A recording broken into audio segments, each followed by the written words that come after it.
하나님의 말씀입니다. 여호와께서 이 예레미야를 이제 유다의 마지막 때에 보내셔서 이 예레미야는 유다 왕 마지막 세 왕의 시기에 하나님의 말씀이 그에게 임하게 됩니다. 요시야 시대에 또 여호야김 시대에 또 시드기야 시대에 그가 예언자로서 사역을 하게 되는데 정확하게 이때가 유다의 멸망을 하나님께서 계획하셔서 마지막으로 보낸 선지자이기도 합니다. 그래서 예레미야는 눈물의 선지자가 됩니다. 여러분, 우리가 눈물 흘릴 때가 있습니다. 너무나 슬프고 너무나 고되고 너무나 마음이 아파서 무너져서 눈물 흘릴 때가 있습니다. 그래서 눈물 젖은 식빵을 먹어보고 또 그 눈물로 정말 고뇌하던 시간을 보낸 사람들은 그것을 이해하지 못하는 사람과 그것을 대화할 수 없습니다. 그런데 예레미야는 적어도 그 당시에 그의 눈물을 이해하는 사람이 거의 없었던 것 같습니다. 하나님께서 두 번째 왕이죠. 그가 사역했던 두 번째 왕 이 여호야김 때에 다시 한번 하나님의 말씀이 그에게 임하여서 예언할 때 어디로 보냈냐 하면 성전으로 보냈습니다.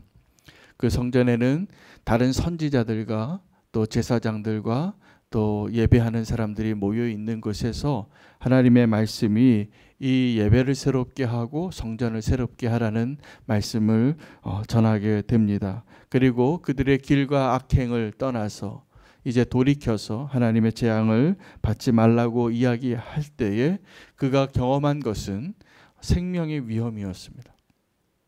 생명의 위험이었는데 하나님은 이 예레미야에게 어떤 사명을 주시냐면 한마디도 감하지 말고 내가 너에게 부탁한 말을 다 전하라라는 것이었습니다. 우리는 그 말의 이 의미에서 하나님이 이 예레미야에게 부탁한 너는 내가 너에게 주었던 그 말씀을 한마디도 감하지 말고 전하라라는 그 말의 의미가 예레미야가 서 있는 그 위치를 말하고 있고 하나님의 열정과 하나님의 그 사랑이 담겨 있는 메시지이기도 합니다. 예레미야가 성전을 향하여 한마디도 감하지 않고 다 말한다는 것은 굉장히 위험한 일입니다. 왜냐하면 그때 당시에 나라가 위기에 처해 있다고 할지라도 그 사람들은 어떻게 생각하고 있었냐 하면 이 성전에서 하나님께 예배하고 하나님께 기도하면 하나님이 우리를 도와주시리라 믿었습니다. 그래서 이 나라가 멸망하는 그 마지막 때에 이 성전을 향하여 하나님이 예레미야를 보내시고 이 예배를 회복하고 성전을 회복하라고 하는 그 메시지를 들을 때 그들은 분노했습니다. 그리고 어떻게 네가 이 성전에 대하여 이렇게 말할 수 있느냐. 그래서 먼저 그때 그 예배하던 사람들이 그 예레미야를 죽이려고 했고 그리고 이제 고위 관직에 있는 지도자들이 와서 이 예레미야를 향하여 또다시 동일한 결정을 내립니다. 네가 마땅히 죽어야 하리라. 이유는 성전 모독입니다. 하나님을 또 모독했기 때문입니다. 그런데 그가 하나님이 보낸 사람이었습니다. 이것은 무엇을 의미하냐 하면 하나님께서 그 망하여 이제 이 예레미야가 생존해 있는 이 기간 동안에 유다가 멸망을 합니다. 그가 사역했던 그 기간 내내 그가 눈물 흘릴 수밖에 없었던 이유는 그가 사랑하고 그가 보냄을 받은 그 예루살렘 성이 무너지고 그리고 그 나라가 멸망하는 것을 보았기 때문입니다. 예레미야는 결코 자기의 고통 때문에 울지 않았습니다.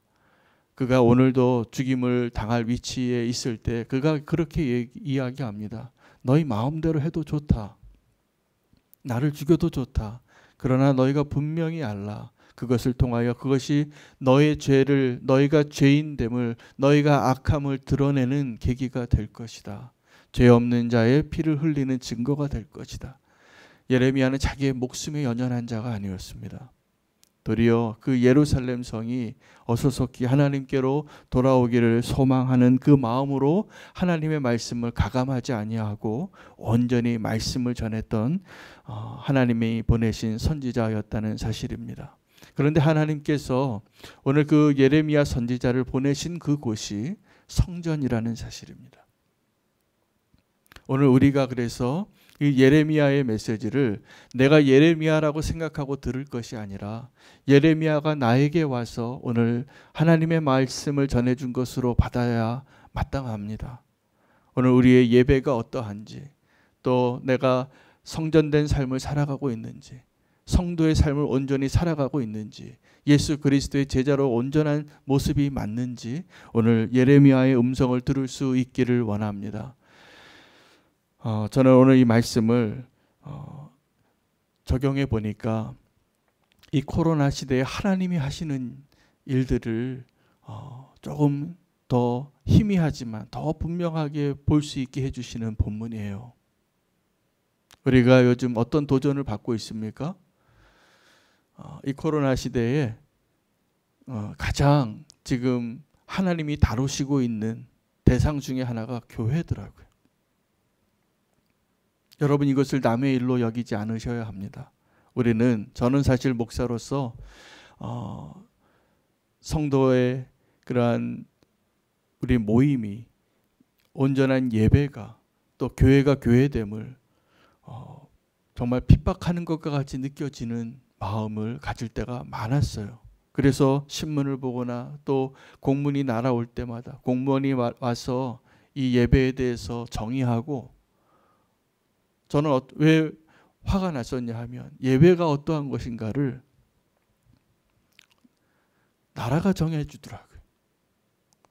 이것만 하라고, 이것을 하지 말라고. 물론 거기에는 이 코로나 이 시기에 방역을 위한 그 기준 때문이기도 합니다.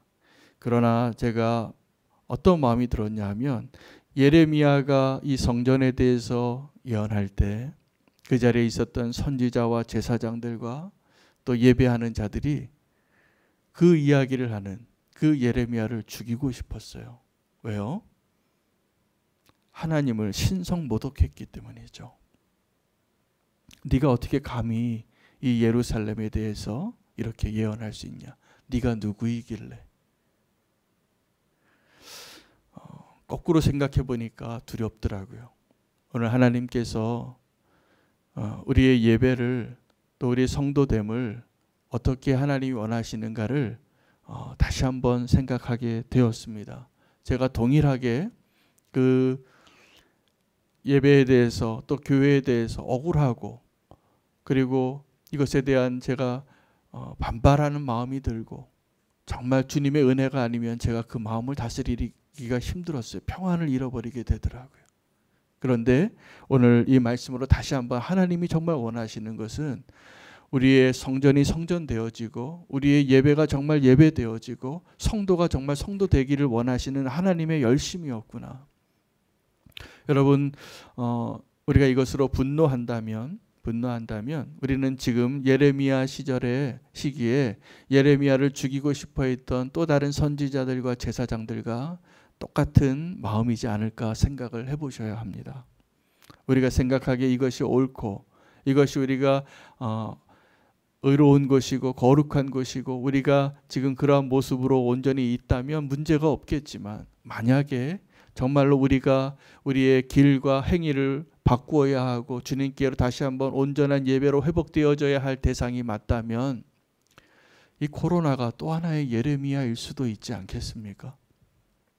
오늘 우리의 삶이 우리의 교회가 온전히 하나님이 원하시는 모습으로 회복되어지기를 원합니다. 그러한 가운데 그 예레미야를 죽이고 싶어하던 그 사람들의 분노가 제 안에 있었어요.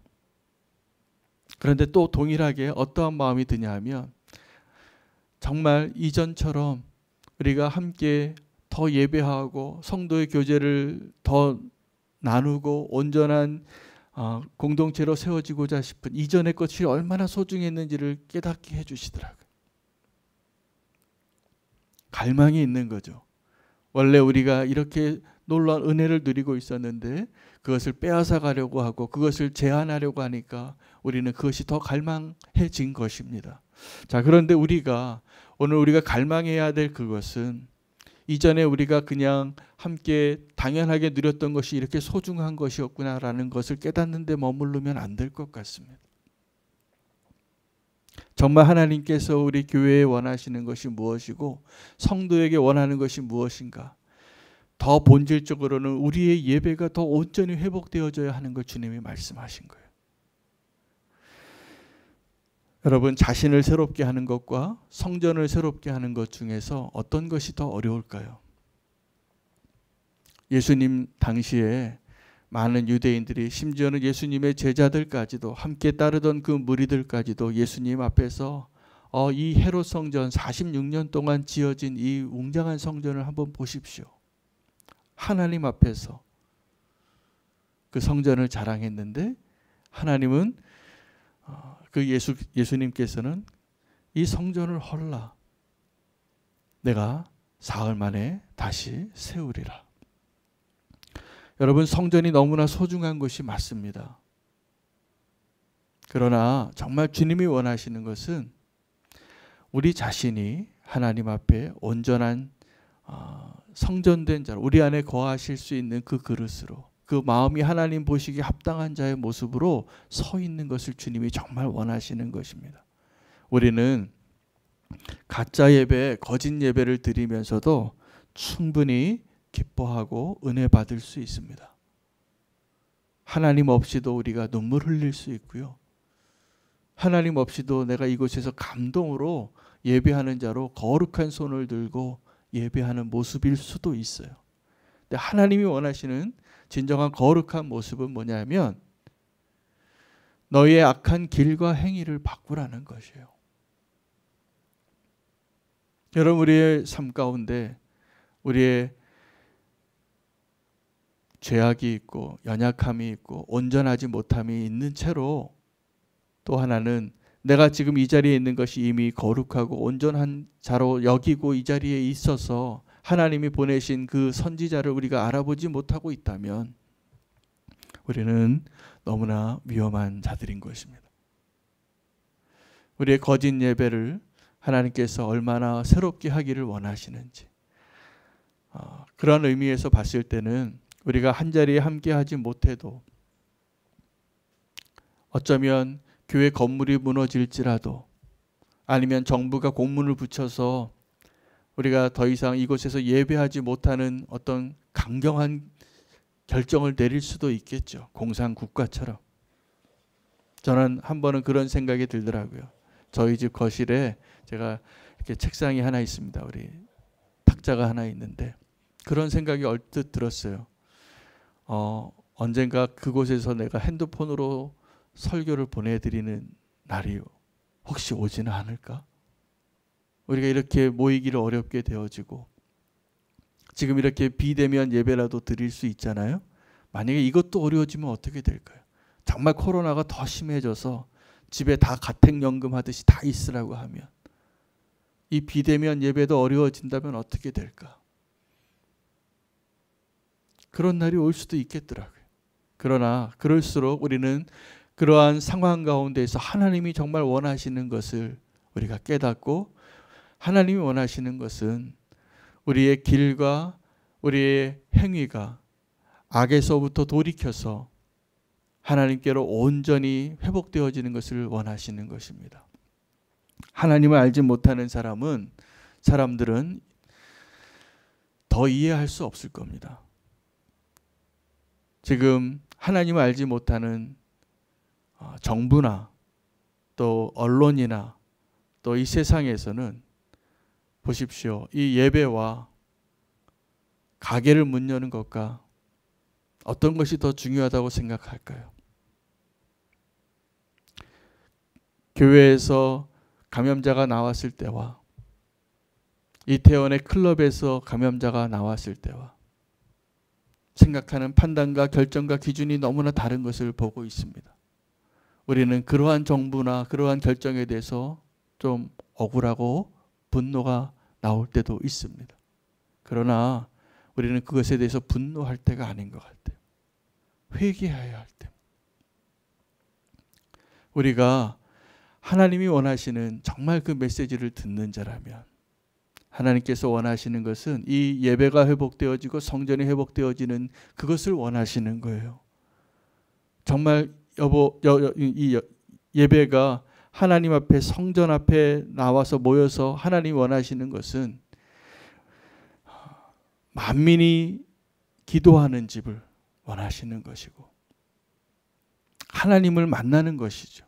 그리고 우리를 거룩하게 하는 그 일들이 이루어지는 곳인데 우리는 이 예배에서 이 성전에서 지금 우리가 분노하고 있고 누군가를 죽이고 싶고 억울하고 그러한 마음을 갖는 것이 하나님이 원하시는 것인가? 오늘 이 말씀을 묵상하다가 내가 예레미야인 줄 알았는데 그게 아니라 내가 지금 이 성전에 모여있던 선지자와 제사장이라면 내가 어떠한 마음을 가져야지 하나님 보시기에 합당한가가 분명해지더라고요. 이거 하나가 분명한 것 같아요. 오늘 우리가 예레미야가 아니라 예레미야의 음성을 들어야 할 자들이 분명합니다. 그래서 하나님께서 오늘 저와 여러분에게 이 예배와 성전이 회복되어지는 것을 하나님이 원하셔서 우리가 그렇게 붙잡으려고 했던 것, 이 교회에 모이는 예배 아니면 교회의 건물, 우리가 지금 드려지는 형식의 예배, 하나님이 원하시는 것은 그것이 온전해지는 것을 원하시는 것이 아니라 우리가 온전해지기를 원하시는 거예요. 우리가 돌이키기를 원하고.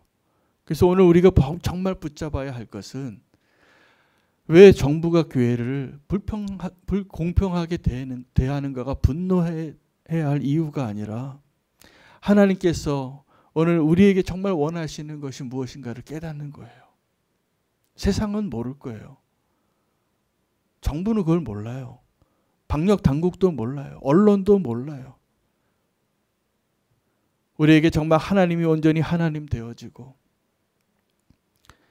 내 마음 가운데 내 삶 가운데 하나님이 원하시는 온전한 모습으로 살아가기로 갈망하며 구별되어진 자로 오늘 우리가 서기를 하나님이 원하시는 것이 분명하지 않습니까?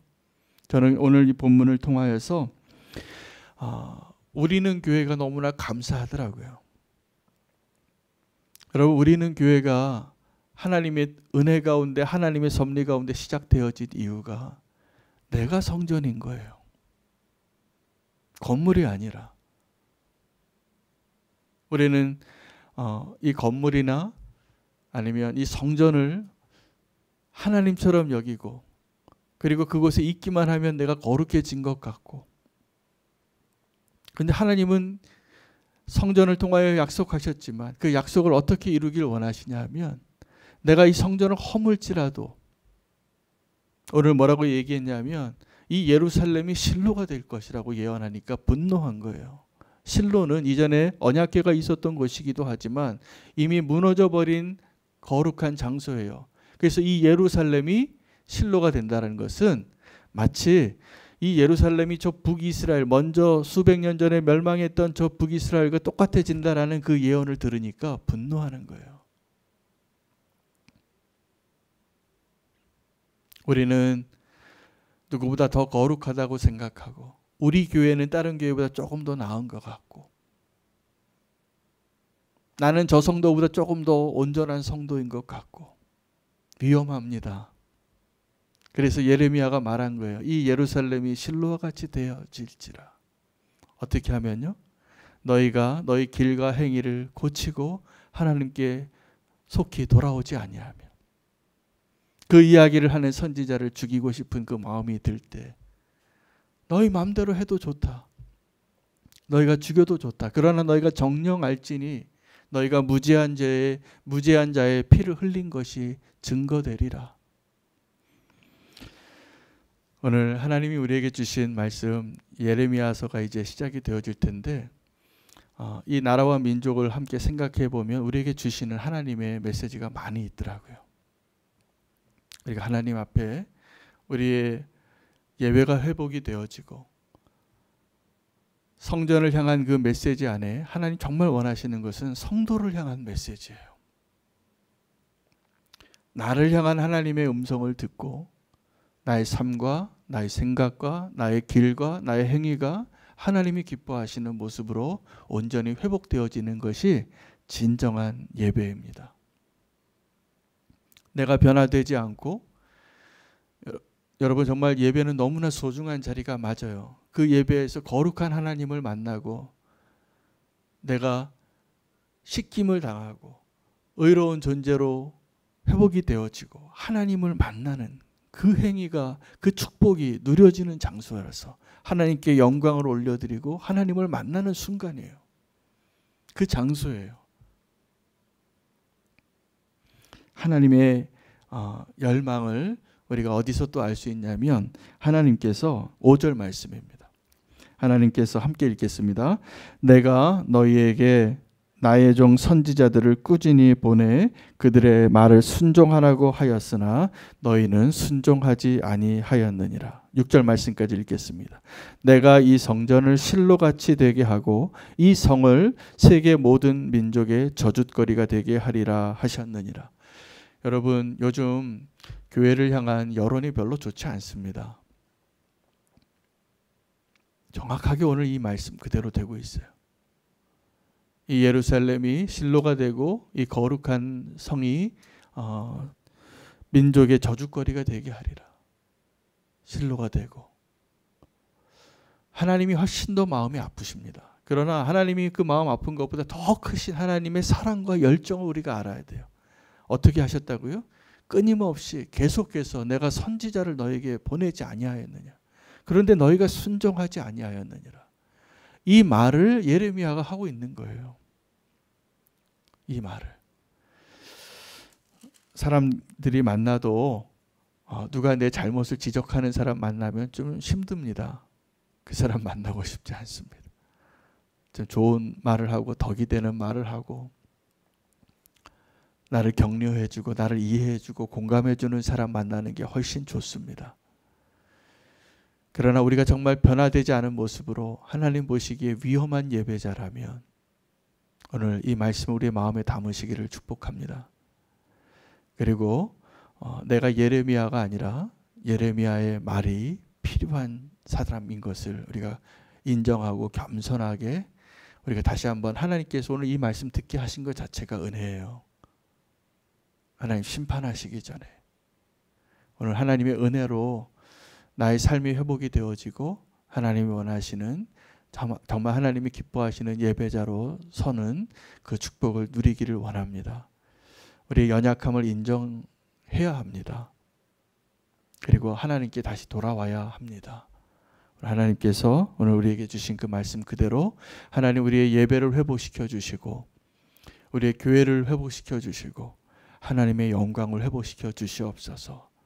사실 그 영광이 무너짐으로 인해서 더 마음 아프고 더 손해를 보신 분은 하나님이세요.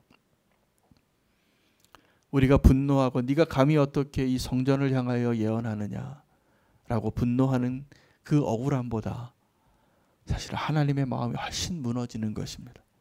그럼에도 불구하고 그러한 일들을 허락하시고 그렇게 결정하신 이유는 그 가운데 뜻을 돌이키고 주님께로 나오기를 원하는 그 한 사람을 구원하기 위하심일 것이 분명합니다. 오늘 우리의 예배가 회복되기를 소망하며 하나님의 그 열정과 사랑과 은혜를 다시 한번 발견하여서 우리의 삶이 우리의 길과 행위가 악에서부터 돌이키고 하나님 보시기에 온전한 예배자로 서게 하여 주시기를 구하며 주의 이름 부르고 기도하겠습니다. 주여